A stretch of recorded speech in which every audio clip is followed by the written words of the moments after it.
Hello, and welcome to episode number 16 of the Community Broadband Bits podcast. This is Lisa Gonzalez with the Institute for Local Self-Reliance, where I research and contribute to our website, muninetworks.org. In our 16th episode, Christopher Mitchell interviews J.D. Lester and Larry Gates of Chanute, Kansas.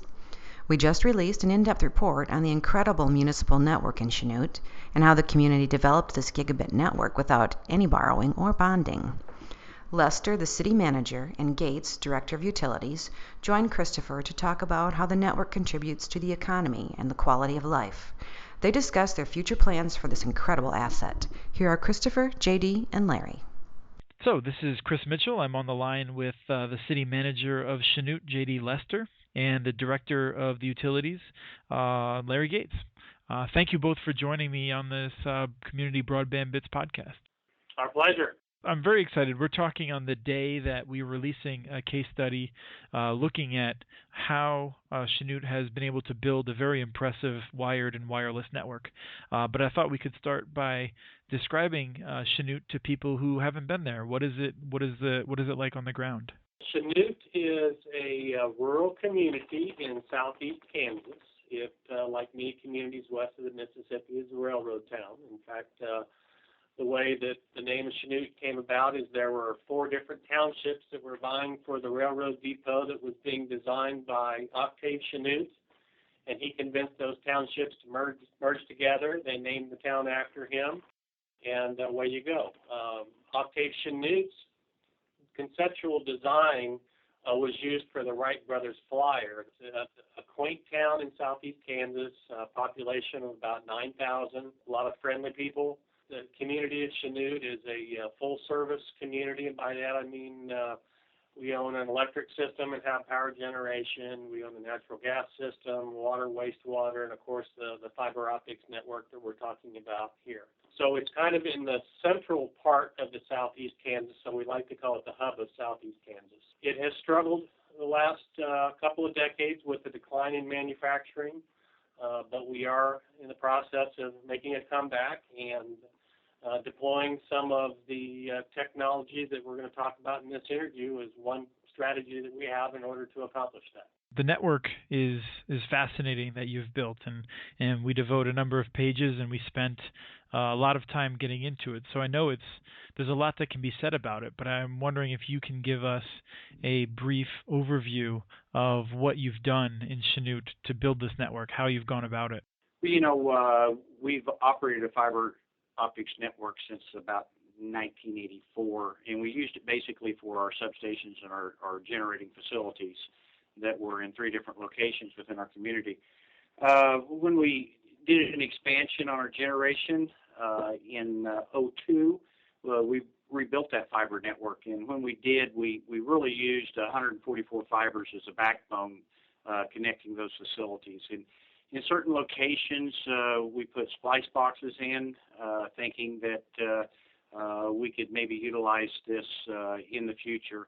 And in 2005 was when we made that a reality, and we started connecting the schools and the colleges up to our network, offering service at that point in time. And, of course, we've grown into this network as well as our customers did. As Internet becomes more popular at the schools and the educational facilities, we've had to ever increase our bandwidth. And so by doing such, we've expanded out to level 3. They have a regen station here. It's in our electric service territory, and so we ran fiber out to there and connected to them, and now we have a gig of internet that we're bringing into our community. We've connected several businesses to it. We believe that it wasn't the deciding factor, but it was a factor for bringing a new business into our community here recently that's going to create probably 100, 125 jobs over the next 2 or 3 years.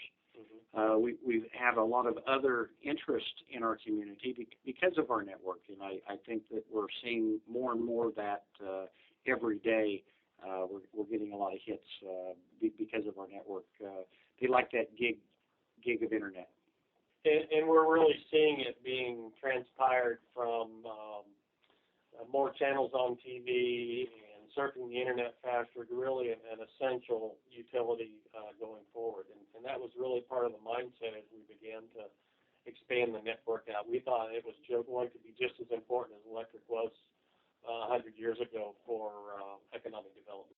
As you were describing the gig that you have, it suddenly dawned on me a question that I didn't have written down, but that needs to be discussed. And that's, when I get internet from my cable provider, they advertise it as up to speeds. And what you were doing down there is the opposite of that. And I was hoping you could explain briefly your approach to provisioning broadband for your customers. It's not a ceiling anymore. It's a floor. So they're guaranteed whatever they're purchasing at any given time, and then after that they can pretty much burst to whatever's available on our network. Our strategy was when it came to pricing is price something out where they're going to be at a certain level where they're going to consistently use that, but above and beyond that, it's all you can eat because we're paying for the monthly connection and the bandwidth anyway. You might as well take what you can.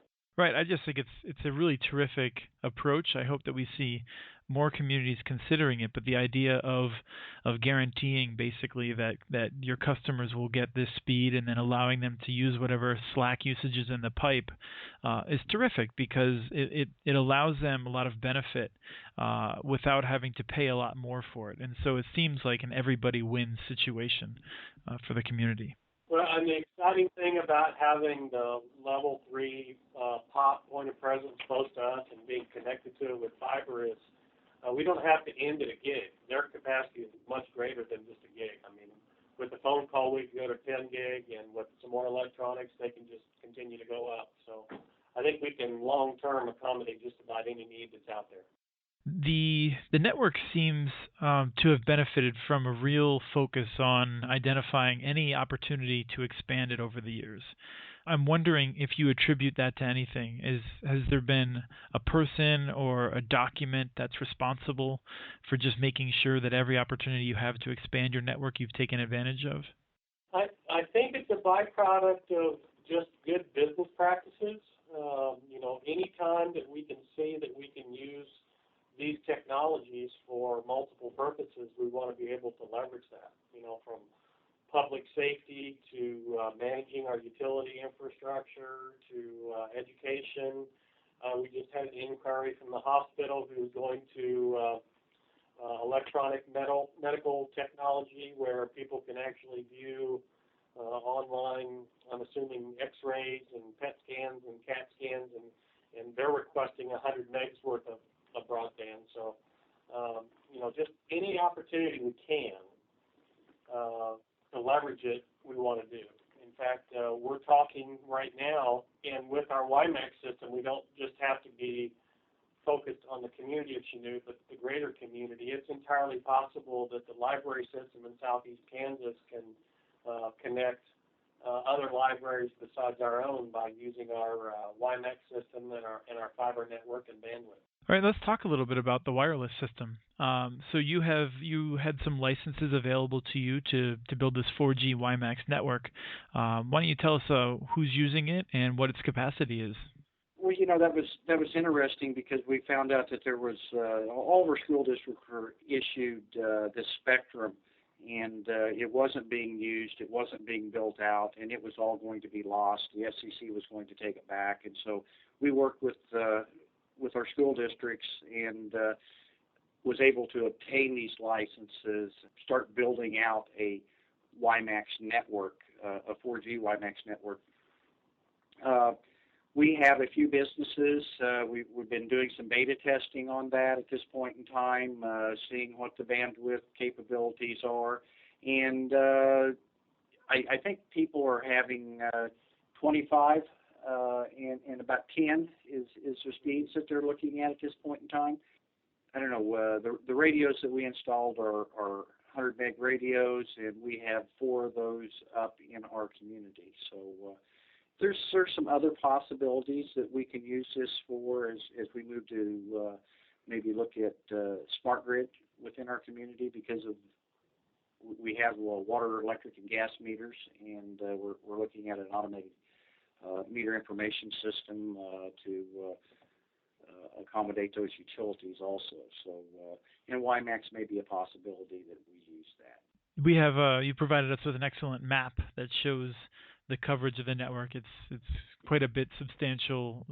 It's quite a bit outside of town as well, as I believe JD mentioned in the comments about it, which I think is pretty interesting, benefiting those who may live just outside of town, in addition to those who live in town. We were able to secure 4 different licenses, 1 from the community college and 3 from school districts. And based upon each channel, we were able to daisy chain those together and create more bandwidth than what one alone could have done. And so you said that you have a couple of business clients on that. I'm wondering if we can go back in time a little bit to when you hooked up your first business client, and if you can describe the situation as to why that was necessary and the reaction of the business to being hooked into your network. And I'm guessing it's the same way with several of our customers, even on our fiber network, as well as this WiMAX that we connected them to, is because they were having issues with broadband. Either couldn't get DSL at their facilities or was having another service provider. And the quality of service was not there. They were losing their internet connections to just not being able to get much bandwidth to send the packets that they were needing to send. And so we were able to connect these folks, and they have been very happy with the results of getting over onto the city's network. I think we're highly reliable. Anyway, we strive to be there with that. Kind of having an electric utility mindset, we build a lot of redundancy into our infrastructure. Well, as you said earlier, and I don't know if maybe people missed it, but you provide all the infrastructure in town, it sounds like. Yep, pretty much. Yeah, so it would make sense that you certainly know how to provision reliable services. Yep, and we've got all the poles and right-of-ways to be able to work within, which simplifies things quite a bit for a provider. And so you, I believe, are beginning to plan, or you have been planning, the ability to expand your network out to touch every household and business when the financials make it feasible. Can you tell us a little bit about what you'll expect, what the benefits will be of expanding your network out to everyone? Well, I think we see many potential benefits. What our objective is, and I know that some communities have done this successfully and others not so successfully, but what we envision is to build out a network that is an open access type network. In other words, we don't necessarily want to be the retail provider of a voice service or a video service or things of that sort. What we'd rather do is just transport IP packets, similar to the way that we might buy electric kilowatts from another generator and then transport that to the home. We see this as a very similar function. So we could see having those connections being used for utility purposes, for our purposes, and then maybe market the excess bandwidth to companies that want to provide retail services over our network. So it would be fair to say then that although at the present time you are providing retail services to a few customers that are external to the city and the schools, that in the long term you see your role as more infrastructure based and not focused on services.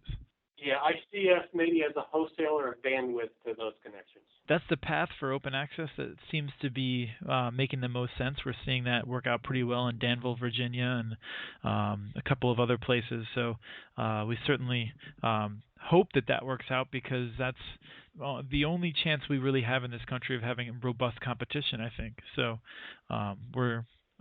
we'll be thrilled to watch you trailblaze and hope that other communities are able to follow. We don't see it any different than building streets and bridges and letting anybody drive on them if they want. As the utilities are serving the water, the gas, and the electric, presumably there's even more benefit to you than if you were only doing electric smart meters, right? Yes, correct. Just out of curiosity, what can you go into that a little bit? Just because a lot of people associate the smart grid with just being about remote meter reading. Do you see additional benefits beyond that? We have just completed a phase 1 study of implementing a smart grid and smart metering network. And one of the major items in there, as far as cost recovery is as you begin to understand your loads and your infrastructure better from an electrical point of view, you can begin to size the infrastructure properly.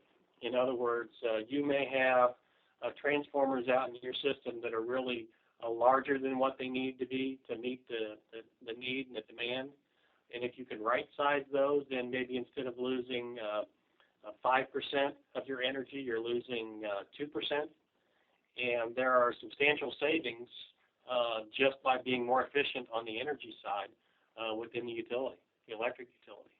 Same with water and natural gas. And by being able to take that data and provide that to the end consumer, I think they can become better consumers. I think that the way we have it set up now is they consume the utilities, and then 10 days after that they get a bill and send it in, send the payment in, and they really don't know what they're consuming, and they don't have the chance to respond quick during situations where it's more expensive or less expensive. Other things we'll be able to see is such as if they get a water leak, we'd be able to determine that. We're going to be able to offer a lot more services, such as prepaid, or where they could prepay their bills. The customer information system is what JD was talking about, is just a wealth of information that the customer can have in his hand to where he could see what he's consuming or using. And, of course, as we all are here in the Midwest at this point in time in a drought, this would be a huge tool for us to use at this point in time, and also our consumers, just to see how they are doing in conserving water that they're using. Is there anything else about the network that our viewers should understand before we sign off and encourage them to read the report? It's a fun tool to have, and I mentioned economic development. I do think that that's going to be a critical infrastructure for just about any business. I mean, even with manufacturing businesses, they're so interconnected with their suppliers and their customers now that they've got to have that continual connection and bandwidth with them in order to manage inventories and control production. So I don't think it's a fad. I think it's a long-term way of life when it comes to business. And we think we're positioned very well to satisfy those needs as they come along. One of the benefits I think we have for business that we didn't discuss much of is if there's a business in our community that has more than one location, they're able to actually write to servers at gig speeds, so they can not have servers in two locations. They can do it in one. They could better manage their assets that way. That has been something that's been very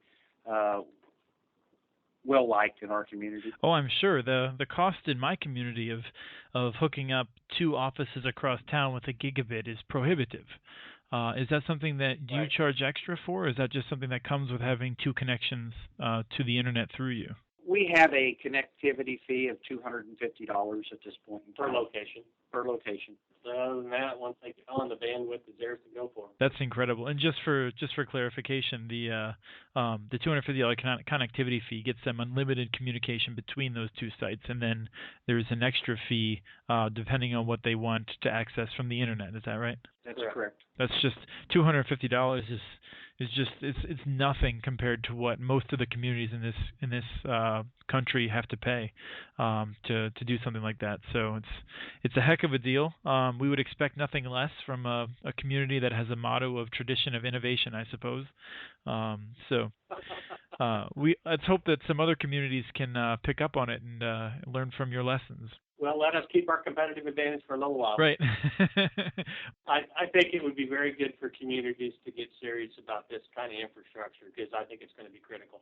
Yes, I absolutely agree. Although I think you're thinking far enough down the road that it will be hard for many communities to just up and surpass you. So congratulations. Thank you so much for sharing all the information with us in the report and on this podcast. It's been terrific learning about Chanute. Again, that's our pleasure. Thank you.